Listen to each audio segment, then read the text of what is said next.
વલસાડ તાલુકાના બામટી ગામ નજીક ખાલી કાચની બોટલ લઈ પસાર થઈ રહેલ ટ્રક પલટી મારતા અકસ્માત સર્જાયો। તારીખ 25 જૂન મંગળવારના રોજ સવારે 11 કલાકની મળતી માહિતી મુજબ ધરમપુરના બામટી ગામે જલારામ મંદિર નજીક બનેલી અકસ્માતની ઘટનામાં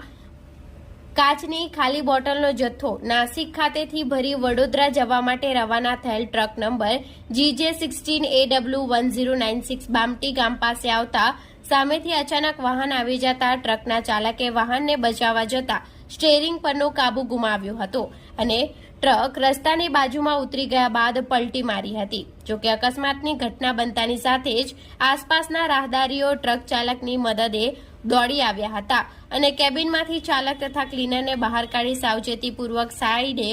કાઢ્યા હતા અને ત્યારબાદ સ્થાનિકો દ્વારા ઘટનાની જાણ ક્રેન સંચાલકને કરવામાં આવી હતી। આ